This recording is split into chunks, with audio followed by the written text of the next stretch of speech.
A $500 dress felt like a betrayal. Not to anyone else, but to Audrey Jensen, it was a cheap knockoff of the life she once knew, a life that had been ripped away by the man sitting opposite her. Her ex-husband, Blake Caldwell, flashed a smile so white it could have been sponsored by a corporation.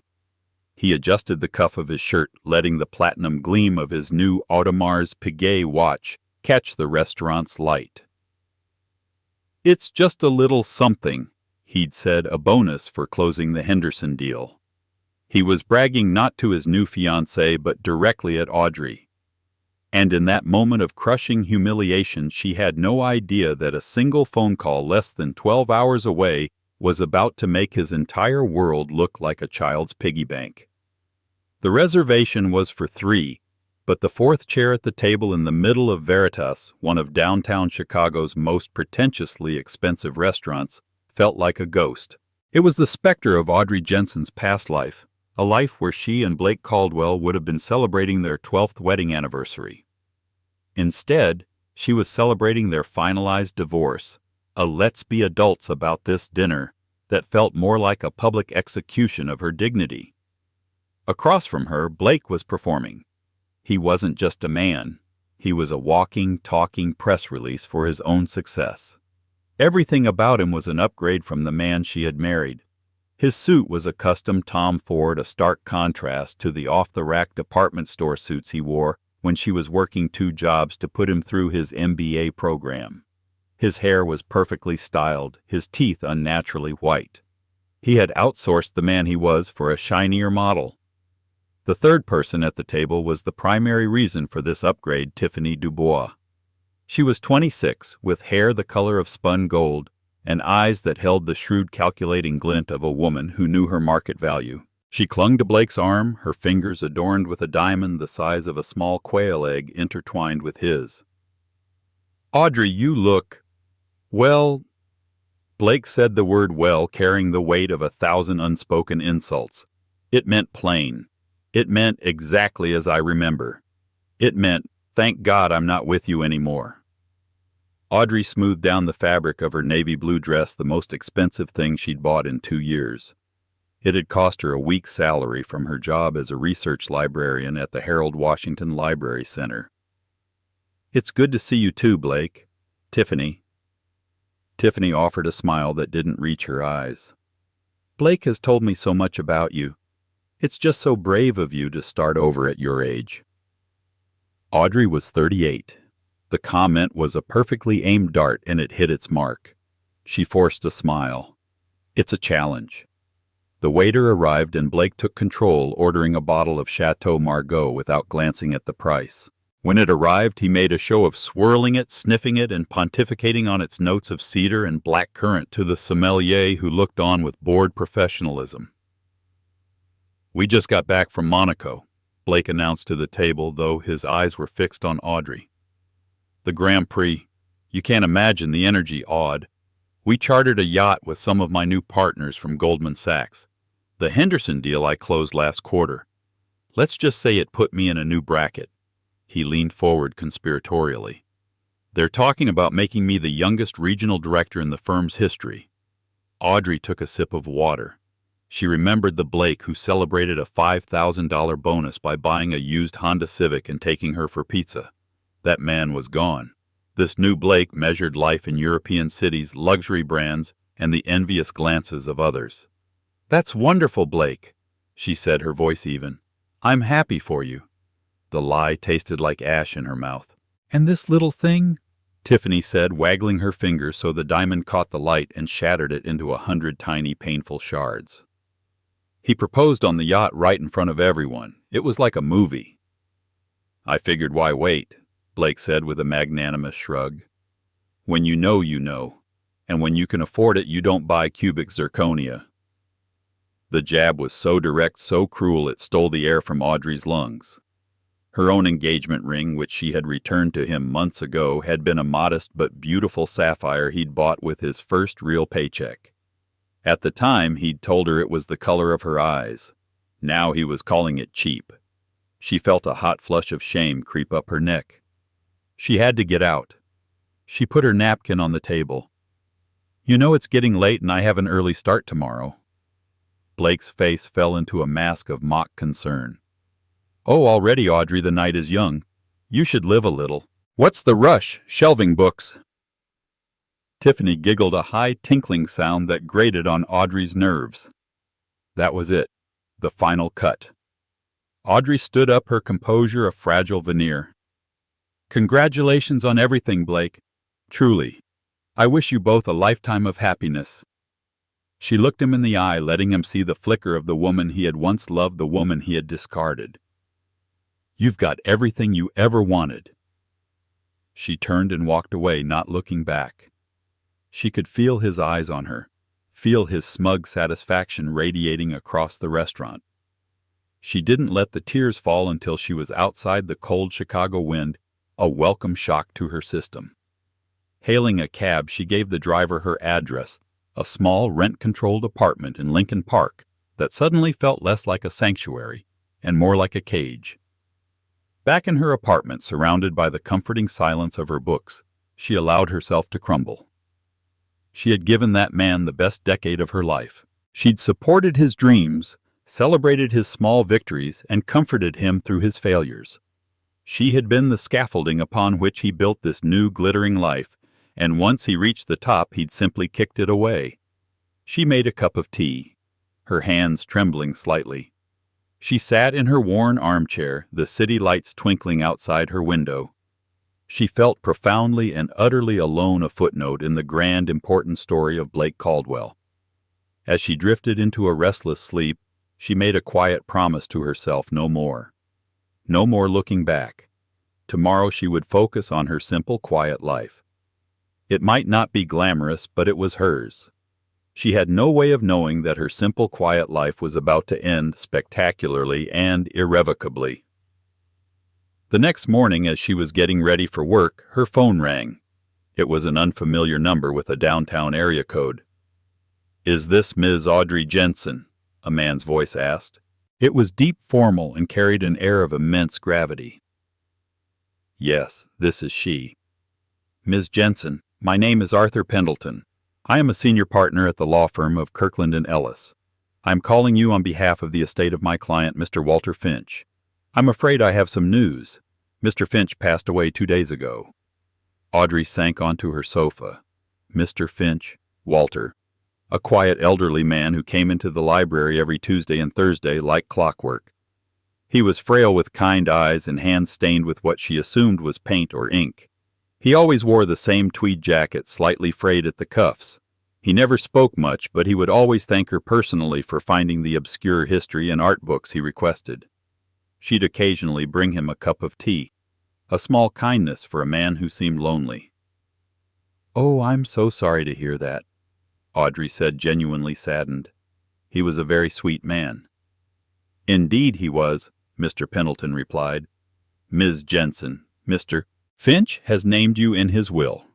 In fact, he has named you as the primary beneficiary of his entire estate. It is imperative that you come to my office at your earliest convenience to discuss the matter. Would 10 o'clock this morning be possible?" Audrey stared at the wall, her mind reeling. Beneficiary. His entire estate. It made no sense. Mr. Finch was just a sweet old man who lived in a modest-looking brownstone. Maybe he'd left her a few of his books, or perhaps a small sum of money as a thank you. "Yes," she said, her voice a whisper. "Yes, 10 o'clock is fine." After hanging up, she stood motionless for a full minute. A small, irrational flicker of hope ignited within her. Maybe this was something. Maybe this was a sign that her luck was about to change. Maybe Mr. Finch had left her a few $1,000s, enough to pay off her credit card debt, enough for a real vacation. Enough to feel like she wasn't completely drowning. She had no idea she wasn't just about to get a life raft. She was about to inherit the entire ocean. The offices of Kirkland & Ellis were located on the 58th floor of a skyscraper in the heart of the Chicago Loop. The lobby was a cathedral of marble and glass, exuding a silent, intimidating power. Audrey, in her simple work dress, felt as out of place as a sparrow in an eagle's nest. She clutched her worn leather satchel to her chest like a shield. Arthur Pendleton's office was even more imposing. One entire wall was a floor-to-ceiling window offering a godlike view of the city and Lake Michigan. The other walls were lined with mahogany bookshelves filled with leather-bound legal tomes. Mr. Pendleton himself was exactly as his voice had suggested, tall, impeccably dressed in a gray suit with a mane of silver hair and a calm, steady gaze. He rose from behind a desk the size of a small car to greet her. "Ms. Jensen, thank you for coming on such short notice," he said, shaking her hand. His grip was firm and reassuring. "Please have a seat." Audrey sat in one of the plush leather chairs opposite him. "Mr. Pendleton, I'm still in shock about Mr. Finch, and to be honest, I'm very confused. I knew him only from the library. I can't imagine why he would include me in his will." Arthur Pendleton steepled his fingers, his expression unreadable. "Walter was a man of particular principles, Ms. Jensen. He valued character above all else. He observed you for nearly 3 years. He saw your kindness, your patience, not just with him, but with every person who came into that library, from the disruptive teenagers to the homeless seeking warmth. He told me you were a person of quiet integrity in a loud and vulgar world. He believed you were the only person he could trust." "Trust with what?" Audrey asked, her voice barely a whisper. Pendleton slid a thick bound document across the polished surface of the desk. "This is a copy of Mr. Finch's last will and testament. To put it directly, Ms. Jensen Walter was not just a retired art enthusiast. He was the founder, sole shareholder, and reclusive chairman of Finch Global Consolidated." The name meant nothing to Audrey. Pendleton seemed to anticipate this. "Finch Global is a privately held multinational conglomerate. Its holdings are vast and diverse, including commercial real estate across North America, a majority stake in 3 major tech startups in Silicon Valley, a portfolio of rare art currently valued at over $900 million, and controlling interests in various shipping and manufacturing industries. It is one of the largest private corporations in the country." Audrey's head was spinning. She felt a strange, dizzying sensation, as if the room were tilting on its axis. I don't understand." The man in the frayed tweed jacket. "Walter eschewed the trappings of wealth," Pendleton explained. "He grew to despise the world his money attracted. He lived simply so he could observe people as they truly were, not as they presented themselves to a billionaire. You, Ms. Jensen, passed a test you never knew you were taking." He opened the will and cleared his throat. "I'll skip the legal formalities and get to the relevant clause. To Audrey Jensen, for her unwavering kindness and decency, a quality I have found to be the world's rarest and most valuable commodity, I hereby bequeath my entire estate without exception or reservation." He paused, letting the words hang in the air. "This includes his personal properties, his art collection, his investment portfolios, and 100% of the shares, and therefore total control of Finch Global Consolidated." Pendleton looked at her over the top of his half-moon glasses. "Miss Jensen, after liquidating certain assets to cover estate taxes, the estimated net worth of your inheritance is approximately $18.7 billion. The number was so absurd, so astronomical, that it didn't even register as real. It was a string of sounds, a concept as abstract as infinity." Audrey stared at him, her mouth agape. She felt a hysterical laugh bubble up in her throat, but she choked it down. $18.7 billion. She repeated the words, feeling foreign on her tongue.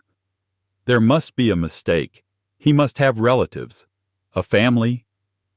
"He has one living relative, a nephew named Gideon Finch, from whom he was deeply estranged.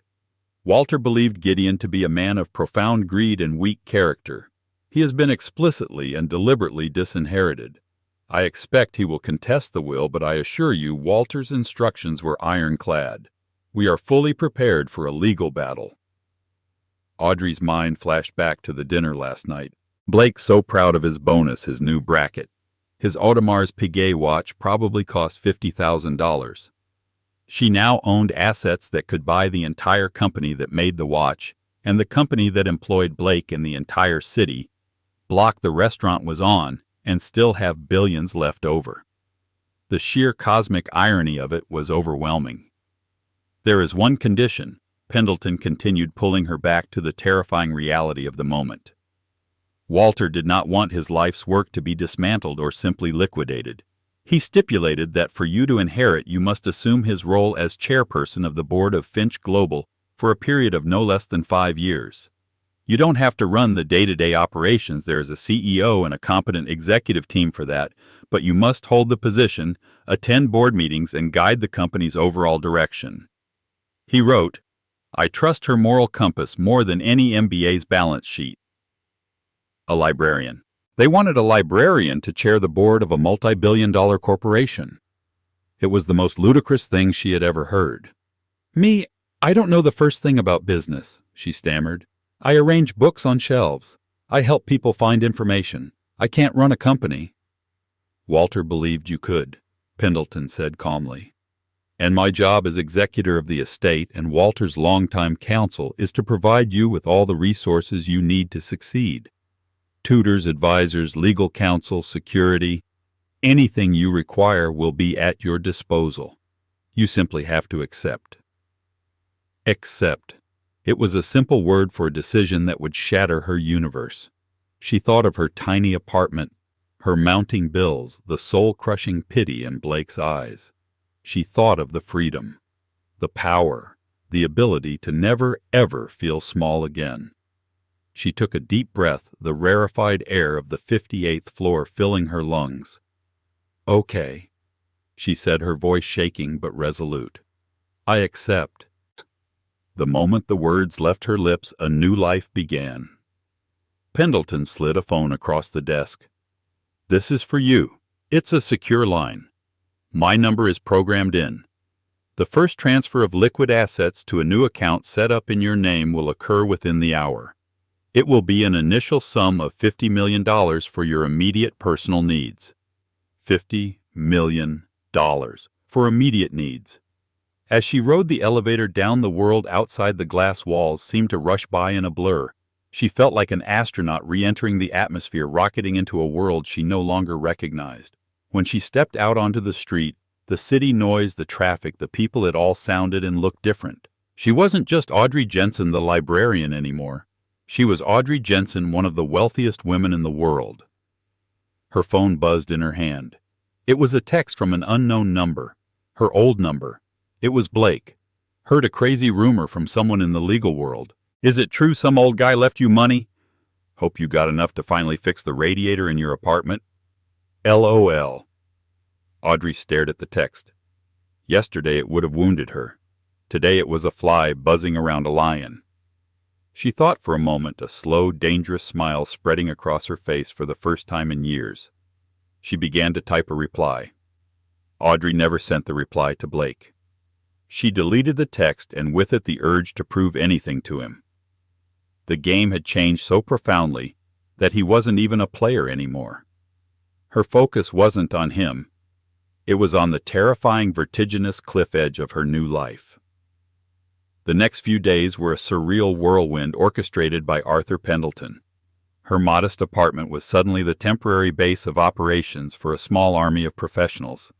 A security consultant named Mr. Davies, a stoic ex-Secret Service agent, explained that a person of her new net worth was a target and implemented immediate protocols.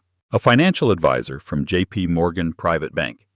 A woman named Chloe walked her through asset management with figures that had so many zeros they looked like typos. Her resignation from the library was the first truly painful step. Her boss, a kind woman named Margaret, was flabbergasted but happy for her, assuming she'd won a modest lottery prize. "Don't forget us little people," she'd joked. Audrey felt a pang of loss for the simple, orderly world of the Dewey Decimal System. The real baptism by fire came a week later, her first visit to the headquarters of Finch Global Consolidated. The building wasn't just a skyscraper, it was a monument. A gleaming black tower on Wacker Drive that seemed to pierce the clouds. The lobby was a cavernous space of polished granite and modern art, which she was now aware she owned. As she stepped out of the chauffeured Maybach that Pendleton had arranged, a man was waiting for her. He was in his late 40s with a sharp suit and an even sharper intelligent face. "Ms. Jensen," he said, extending a hand. "I'm Robert Chen, the CEO of Finch Global. Welcome." His handshake was firm, his eyes analytical. He was assessing her.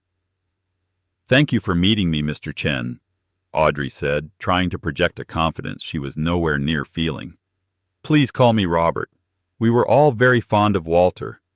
His passing was a shock, as were his final arrangements." There was no judgment in his voice, only a carefully neutral statement of fact. He led her through the lobby, employees turning to stare at the mysterious woman flanked by the CEO and a discreet security detail. The elevator ride was silent and swift, opening directly into the executive floor. It was a world of hushed carpets, panoramic views, and quiet, efficient power. The boardroom was her destination. It was dominated by a colossal black marble table surrounded by 20 chairs. Seated around it were the members of the board of directors. As she entered, a dozen pairs of the most powerful eyes in corporate Chicago turned to face her. The silence was heavy and thick with skepticism. Robert made the introductions. There were heads of industry, financial wizards, and legacy board members who had known Walter for decades. And then there was one man younger than the rest, with a predatory smile and eyes that burned with resentment. "And this is Gideon Finch." Robert said, his voice tightening almost imperceptibly. Gideon stood up. He was handsome in a cruel, sharp-edged way, dressed in an expensive suit that looked like it was tailored for a villain in a Bond movie. "So," Gideon began, his voice dripping with condescension as he circled the table toward her, "you're the librarian. The one my dear dementia-addled uncle decided was more qualified to oversee his legacy than his own flesh and blood." Audrey's heart hammered against her ribs, but she met his gaze. She remembered Pendleton's warning, "Gideon will see you as a weak link. Do not let him break you." "Mr. Finch," she said, her voice steady, "I'm sorry for your loss, but I am here to honor your uncle's wishes." Gideon laughed, a short barking sound. "Honor his wishes. You're a charity case he picked up out of pity. You have no idea what this company is, what it does. The people at this table have built empires. You've been stamping books.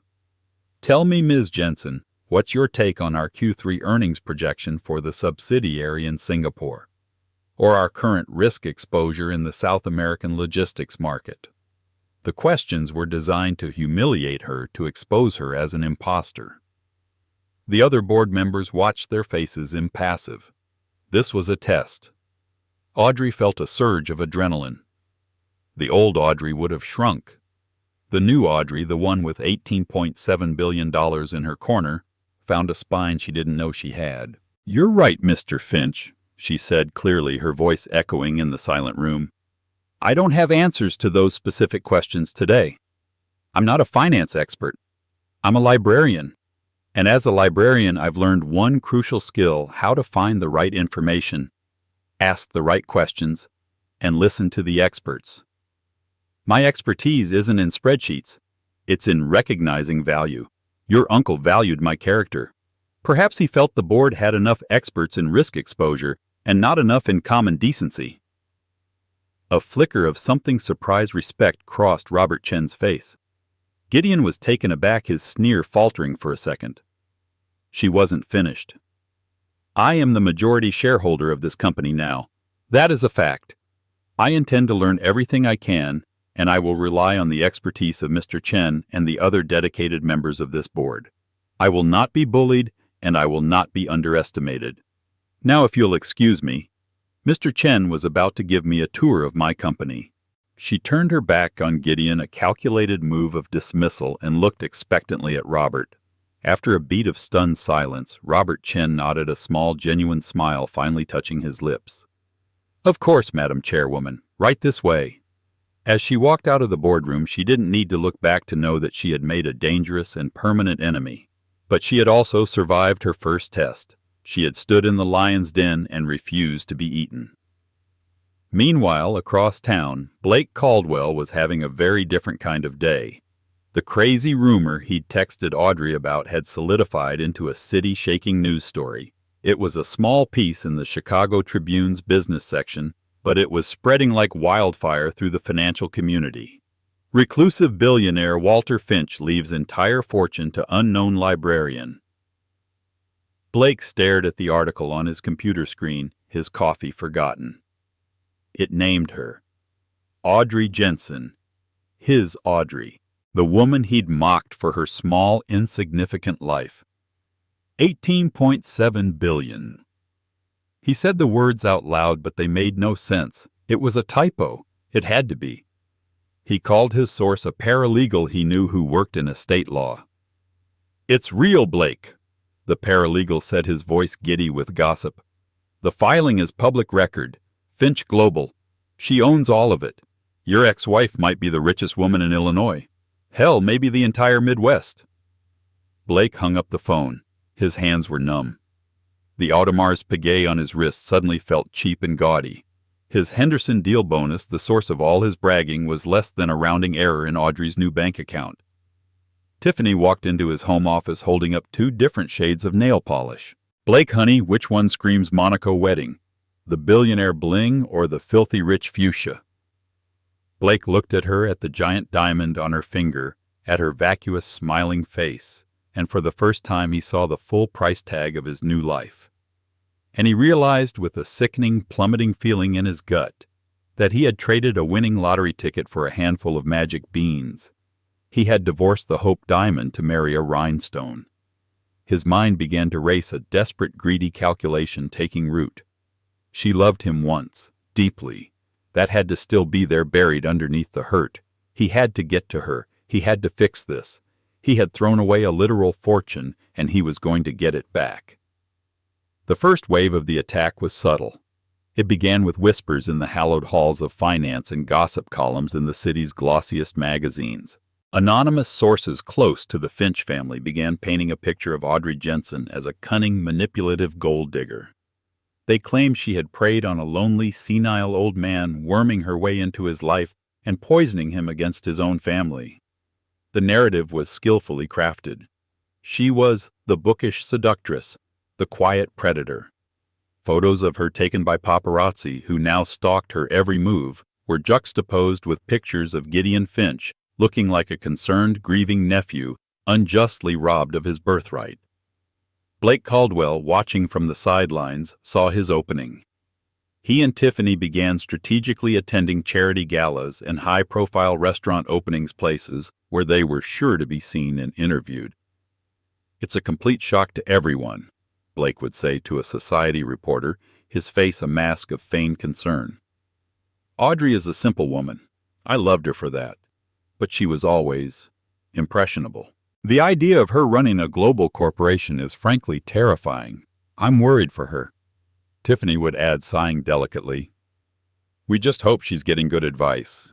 Money like that can attract the worst kind of people. It's a tragedy what's happened to the Finch family."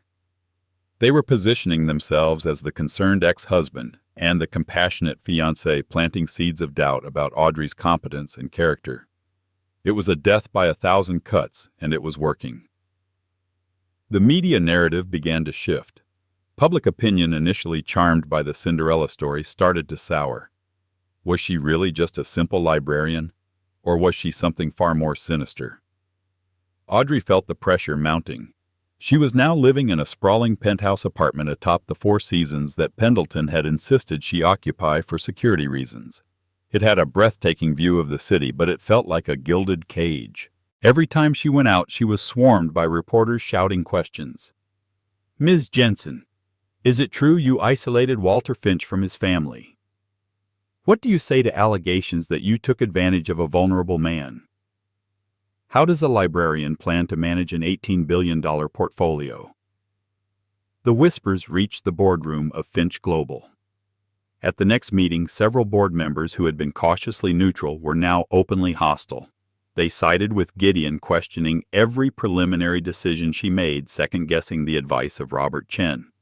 "With all due respect, Madam Chairwoman," one particularly sour-faced director named Bernard snarled, "allowing a $5 million grant to the Chicago Public Library System as you've proposed seems like a sentimental and fiscally irresponsible vanity project.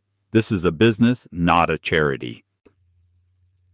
My uncle's business is currently under the stewardship of someone who thinks a balance sheet is something you use to level a wobbly bookshelf. Gideon chimed in to the snickers of his allies. Audrey felt her cheeks burn, but she held her ground. Mr. Finch valued literacy and education, she replied, her voice tight. That grant is an investment in the city where this company was built. It is non-negotiable. She won the point. Her shareholding power made the outcome inevitable, but it was a hollow victory. She could feel the tide turning against her. She was isolated, an outsider in a world that was actively trying to expel her. That evening, her best friend Jess Riley came over. Jess, a no-nonsense ER nurse, kicked off her shoes, raided the professionally stocked fridge for a beer, and plopped down on a sofa that probably cost more than her car. "Okay, Spill," Jess said. "I saw that smarmy ex of yours on TV last night looking all concerned. If I wasn't on duty, I would have thrown a brick at the screen. Are you okay?" Audrey finally let her guard down. The exhaustion and stress of the past few weeks washed over her. "I don't know if I can do this, Jess. They all hate me. They think I'm stupid and greedy. Gideon is filing a formal lawsuit to contest the will, claiming I exerted undue influence on Walter. Blake is out there poisoning the well, making me sound like a fool. Maybe they're right. Maybe I am just a librarian who is in way over her head." Jess took a long sip of her beer and looked at her friend. "First of all, Blake is a worm. A slimy, pathetic, jealous worm. He sees you with everything he's ever wanted, and it's killing him. Don't you dare give him the satisfaction of seeing you quit." She leaned forward, her expression serious. "Second, who cares what those old suits in the boardroom think? They're dinosaurs. You're the asteroid. And third, this Mr. Finch guy, Walter. He didn't pick you because he thought you could read a quarterly report. He picked you because you were a good person. So be a good person, but with billions of dollars. Stop trying to play their game. Invent your own." Jess's words were like a splash of cold water. Stop trying to play their game. Invent your own. Audrey looked out at the glittering expanse of Chicago beneath her. She had been on the defensive, reacting to Gideon's attacks and Blake's slights. She had been trying to prove she was worthy of their world. Jess was right. That was the wrong approach. She needed to stop apologizing for who she was and start leveraging it. The next day she called Arthur Pendleton. "Arthur, I need to know everything about Walter. Not Finch Global Walter, but the man. His life, his passions, his regrets. I need to get into his home." Pendleton hesitated for a moment. "The brownstone has been sealed as part of the estate, but yes, I can arrange that."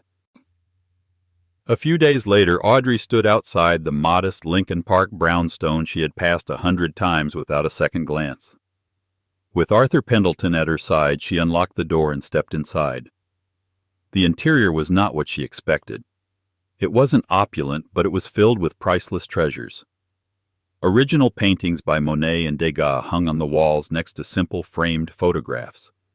The air smelled of old books, turpentine, and Earl Grey tea. It was the home of a man with infinite resources but simple tastes. In his study, amidst stacks of books on Renaissance art and military history, she found what she was looking for, a series of worn leather-bound journals. Spanning over 50 years, they were Walter Finch's private thoughts. She took them back to her penthouse and began to read. For the next 48 hours, she did nothing else. She learned about his lonely childhood, his brilliant mind, his ruthless business acumen in his early years, and his growing disillusionment with the world of wealth. She read about his bitter falling out with his brother Gideon's father over a business deal. She read about his wife's death and his profound, enduring grief. And then she found the more recent entries, the ones about the library, the ones about her. October 12th. The librarian Audrey brought me tea today, unprompted. She remembered I liked it with a slice of lemon, a small gesture in a world that has forgotten them. She has kind eyes, the sort that actually see people. March 4th. Watched Audrey deal with a distraught young man who had lost his job and needed to use the library's computers to apply for new ones. She handled him with such grace and compassion. My nephew Gideon would have had him thrown out. July 22nd. I have made my decision. Pendleton thinks I am mad. Perhaps I am. But I have spent a lifetime building an empire of things, and I have come to realize that the only legacy that matters is one of character. I cannot leave my life's work to a vulture like Gideon. He would strip it for parts and salt the earth. Audrey, she builds things. She builds connections. She fosters knowledge. She will not run the company as I did. She will run it as I should have. But it was the last entry, dated just a week before his death, that made her blood run cold. September 3rd. Gideon visited today, unannounced. He knows I am unwell. He smells it like a shark smells blood in the water. He demanded I change my will. He spoke of his rights, his legacy. When I refused, I saw a look in his eye I have not seen since his father tried to force me out of my own company. A cold, black rage. He is capable of anything. I must make sure Pendleton has reinforced all the security protocols for the estate. Audrey dropped the journal. A cold dread seeped into her bones. Walter hadn't just died. The official cause of death was a heart attack following a fall down the stairs. Everyone had assumed it was a tragic accident befalling a frail elderly man. But now, reading his own words, a darker possibility began to take shape. Gideon wasn't just fighting for money. He was fighting to cover his tracks. This wasn't just a battle for a company anymore. It was a fight for justice. And Audrey, the quiet librarian, was the only one who could see it through. Armed with Walter's journals, Audrey felt a profound shift within herself. The fear and insecurity that had plagued her were replaced by a cold, clear sense of purpose. She wasn't just protecting an inheritance anymore. She was defending a legacy and seeking justice for the man who had inexplicably trusted her. Her first move was strategic and completely unexpected. She called a press conference, not at Finch Global headquarters, but on the steps of the main branch of the Chicago Public Library, the place where her old life and new life collided. Dressed in a simple, elegant but understated dark suit, she faced the rabble of reporters. She wasn't flanked by lawyers or executives, but by Margaret, her old boss from the library, and the board members of the city's literacy programs. She didn't address the rumors or Gideon's lawsuit directly. Instead, she spoke about Walter Finch, the man. She read select passages from his journals, carefully omitting the final incriminating entry sharing his love for the city, his belief in education, and his passion for art. She painted a portrait of a man the world didn't know. Walter Finch built an empire, but he never lost sight of the fact that a city's greatest asset is its people, she said, her voice clear and strong. He believed that knowledge, like opportunity, should be accessible to everyone, not just a privileged few. And then she made her announcement. In honor of his vision, I am announcing the formation of the Finch Education Foundation. Finch Global is immediately endowing it with an initial grant of $500 million. A collective gasp went through the crowd of reporters. This foundation, she continued, will be dedicated to modernizing public libraries, funding scholarships for underprivileged students, and supporting adult literacy programs across the state of Illinois. This is not a vanity project. This is the new cornerstone of Finch Global's corporate philosophy. We will be a company that measures its success not just by its profit margins, but by its positive impact on the community. This is the legacy Walter Finch truly wanted. The story was a bombshell. It completely reframed the narrative. Audrey wasn't the greedy gold digger anymore. She was a philanthropist, a faithful steward of a beloved benefactor's true wishes. The headlines the next day were laudatory. The librarian's gift, Audrey Jensen pledges $500 million to education. Finch Global charts a new charitable course. Gideon and his allies were blindsided. By attacking her now, they would look like they were attacking libraries and scholarships. She had seized the moral high ground. In the boardroom, the tide of opinion began to turn. Several of the previously hostile board members now looked at her with a newfound respect. They were businessmen, and they understood the power of good PR. Audrey's move was not just generous, it was brilliant. While the public battle raged, Audrey began a silent private war. She met with Arthur Pendleton and Mr. Davies, the ex-Secret Service security chief. She showed them the final entry in Walter's journal. "I believe Gideon may have had something to do with his uncle's death," she said, her voice low. Pendleton's face was grim. "I had my suspicions, but without evidence. A heart attack after a fall is plausible for a man of his age and condition." "Davies," Audrey said, turning to the security expert, "you're the best. I want you to assemble a team of the best private investigators you can find. I don't care about the cost. Go over every minute of the last week of Walter's life. The official police report the coroner's finding security footage from the street, his household staff. Find something they missed." Davies simply nodded. "Consider it done, Ms. Jensen." While the investigation began its quiet work, Audrey threw herself into learning the business. She spent 12 hours a day with Robert Chen and a team of tutors Pendleton had hired. She devoured information on every subsidiary, every investment, every market. She was a librarian, after all. Research was her superpower. She filled notebooks, asked endless questions, and slowly the vast, complex machine of Finch Global began to make sense to her. She discovered she had a knack for it. Her librarian's mind, trained to see patterns and connections, allowed her to look at the company differently. She wasn't bogged down by years of corporate dogma. She saw inefficiencies the lifers had missed and opportunities they had dismissed. Her first major business decision came during a review of the company's real estate portfolio. One of the holdings was a struggling manufacturing plant in a rundown part of Ohio that was slated to be closed, laying off 800 workers. The board saw it as a simple, necessary cut to stop the financial bleeding. Audrey saw something else. She spent a week researching the plant, the town, and emerging green technologies. She then called a meeting. "We are not closing the Akron plant," she announced. "We are going to invest $150 million to retool it. We're going to stop manufacturing outdated automotive parts and start producing components for solar panels and wind turbines. The green energy sector is the future, and this is our entry point. We retain the workforce, we revitalize a town, and we position Finch Global to be a leader in a growth industry for the next 50 years. The old guard Gideon's faction scoffed.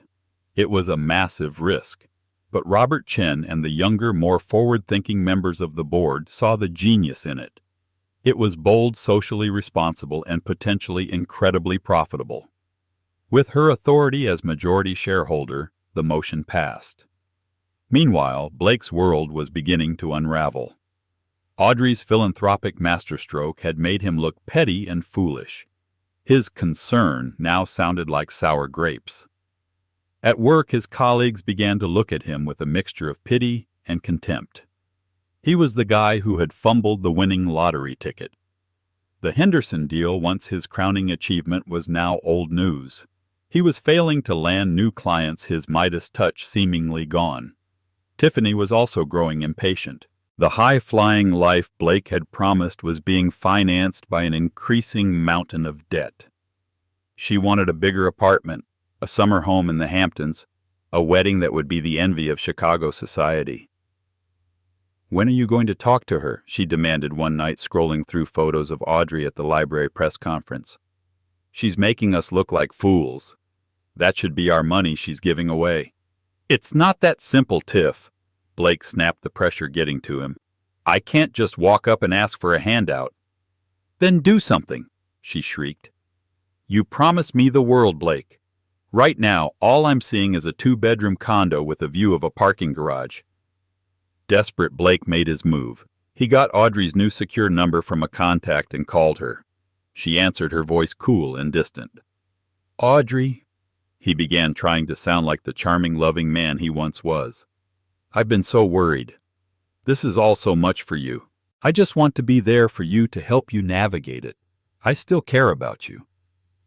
Audrey was silent for a moment on the other end of the line. The silence was more unnerving than any angry retort. "Blake," she finally said, her voice devoid of any warmth. "Let me be very clear. The part of my life that included you is over. You have your world and I have mine. Do not contact me again." She hung up. Blake stared at his phone stunned. The soft, pliable Audrey he knew was gone. In her place was a woman of ice and steel. He had no leverage, no way back in. He was locked out of the castle, and he was starting to realize that the moat was full of sharks. The panic, cold and real, began to set in. He was in far more financial trouble than even Tiffany knew, and his only lifeline had just told him to drown. While Audrey focused on transforming Finch Global's public image, a silent war was being waged in the shadows. Mr. Davies's team of elite investigators began meticulously dissecting the last week of Walter Finch's life. For weeks, the official narrative of a tragic accident held firm. The breakthrough, when it came, was digital. A young analyst bypassing traditional methods uncovered the data logs from Walter's smart home system. The data revealed a chilling anomaly. On the afternoon Walter died, someone had remotely lowered the temperature in his wing of the house to a harsh 55 degrees. For Walter, who suffered from a condition that caused numbness in his extremities in response to cold, this was a death sentence. It was designed to make him lose his footing at the top of the grand staircase, an untraceable weapon. The digital trail, though cleverly masked, was eventually traced to a cell tower just 1 block from Gideon Finch's private office. This digital ghost was their first real clue. It led them to re-examine Walter's recently hired nurse. A deep dive into her finances revealed the smoking gun and anonymous cash deposit of $250,000 into her daughter's college fund the day after Walter's death. When confronted with this, the nurse's composure shattered. In a sworn confession, she admitted everything.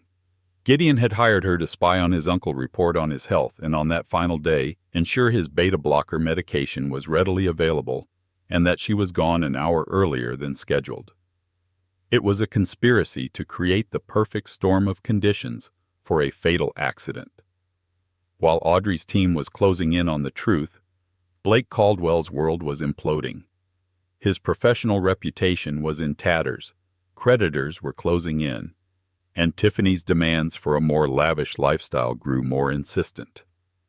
Drowning in debt and desperation, Blake committed career suicide. He embezzled funds from a client's account for a single high-risk trade, hoping a miracle profit would solve all his problems. The trade failed spectacularly. Within days, he was caught. Federal regulators stormed his firm, and Blake was suspended, facing charges of fraud and embezzlement. When he arrived home to tell Tiffany, he found her closet empty. All that remained of his fiancée was the gaudy, oversized engagement ring, which he now discovered was a high-quality fake sitting on his pillow. He had destroyed his life for a woman and a lifestyle that were just as fraudulent as he was. Audrey received the news of Blake's arrest and Gideon's conspiracy on the same day. Blake was a pathetic footnote, but Gideon was a monster who had to be stopped. Armed with the nurse's confession and irrefutable digital evidence, she was no longer just a librarian defending an inheritance. She was an instrument of justice. She picked up her phone and scheduled an emergency board meeting.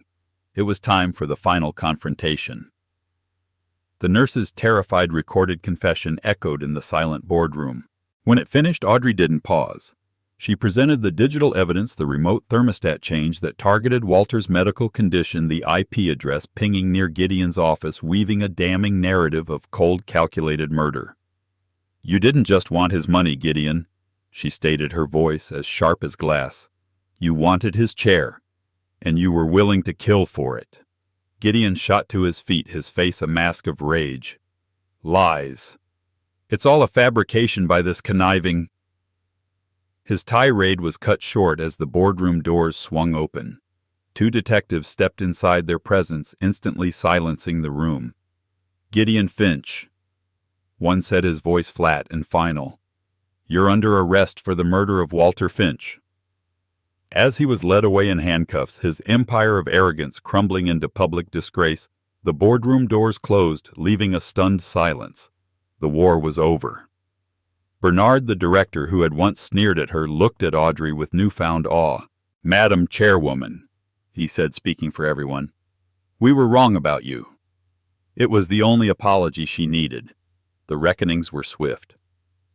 Facing an ironclad case, Gideon accepted a long prison sentence. Blake Caldwell's downfall was a mere footnote. Convicted of fraud, his ruin was complete when his leased Porsche was repossessed in broad daylight, a pathetic end for a man consumed by appearances. Audrey, now unopposed and respected, fully embraced her role. With Robert Chen at her side, she transformed Finch Global. The Education Foundation thrived, and the innovative Akron plant became a model of ethical industry. She never lost the quiet soul of a librarian, but she now wielded her power with confidence and purpose. Walter Finch had left her a fortune, but his true legacy was the belief that integrity was the world's most valuable asset. Audrey spent the rest of her life proving he was right. And so Audrey Jensen's incredible journey from heartbreak to the head of the boardroom came to a close. It's a story that proves that the loudest voice in the room isn't always the most powerful. True strength, real wealth, isn't about the watch on your wrist or the car you drive. It's about the character you show when no one is watching. Audrey was tested, underestimated, and attacked from all sides, but she never lost the quiet integrity that a wise old man saw in her from across a library desk. She didn't just inherit a fortune. She earned the right to lead it, transforming a faceless corporation into a force for good. If Audrey's incredible story moved you, and if you believe that character is the ultimate currency, then help us share her story. Smash that like button, share this video with someone who needs a reminder of their own inner strength, and be sure to hit subscribe and ring that notification bell. We have so many more unbelievable true-life dramas to share with you, and you won't want to miss a single one. Thank you for listening.